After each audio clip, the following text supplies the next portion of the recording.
Hello नमस्कार। आप सभी का स्वागत है मेरे YouTube channel knowledge is a की ऑफ सक्सेस। हमारा जो टॉपिक चल रहा था वो था ह्यूमन डाइजेस्टिव सिस्टम। उसके अंदर अब हम आ चुके हैं स्टमक, जिसे अमाशय भी कहते हैं और आम भाषा में हम पेट भी कहते हैं। स्टमक को बेसिकली डिवाइड करा गया है 3 पार्ट्स में। It divided into 3 parts. पहला पार्ट है हमारा cardia. It part connected with oesophagus. Second part है fundus. It is a middle part. Fundus वो वाला हिस्सा होता है जितना इंसान का पेट बाहर को निकला रहता है, तो जो बाहर का हिस्सा जो होता है उसे हम फंडस कहते हैं। जितना ज्यादा जिसका फंडस बड़ा होगा उतना ही ज्यादा उसके अंदर कैपेबिलिटी होगी खाने को कंज्यूम करने की, यानी कि खाना खाने की। और जितना फंडस कम होगा वो उतना ही कम खाना खाता है। तीसरा पार्ट है हमारा pyloric. It connected with small intestine. ये स्मॉल इंटेस्टाइन शॉर्ट में लिख रखा हमने ऐसा ही, जगह छोटे होने की वजह से। तो स्मॉल इंटेस्टाइन से जुड़ा होता है हमारा पैरोलिक पार्ट, यानी कि जो खाने को एंड में पैरोलिक के द्वारा स्मॉल इंटेस्टाइन में मूव कर दिया जाता है।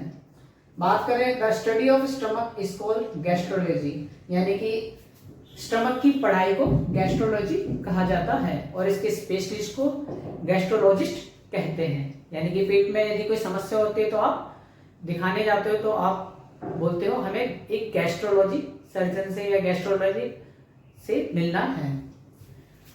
It have gastric gland. हमारे पेट के अंदर गैस्ट्रिक ग्लैंड होता है विच प्रोड्यूस गैस्ट्रिक जूस, जिससे हमारा गैस्ट्रिक जूस यानी अमाशय रस निकलता है। It contain HCl। HCl it means hydrochloric, जो कि काफी ज्यादा खतरनाक होता है। ये हमारे शरीर के यानी कि पेट के अंदर होता है। इसके ऊपर एक परत होती है जिसे हम म्यूकस कहते हैं। ये म्यूकस से ढका हुआ रहता है, इसलिए हमेशा ऑपरेट नहीं होता। जब खाना पेट के अंदर जाता है तो म्यूकस इसे खोलती है और HCl प्रोड्यूस करती है, जिसका पीएच मान 1.2 से 1.7 के बीच में होता है। ये खाने को पचाने में मदद करता है।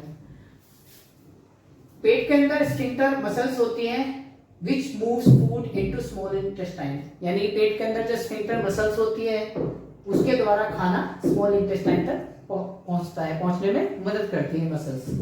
पेट के अंदर 3 प्रकार के एंजाइम्स होते हैं। पहला है पेप्सिन, जो प्रोटीन को पचाने में मदद करता है।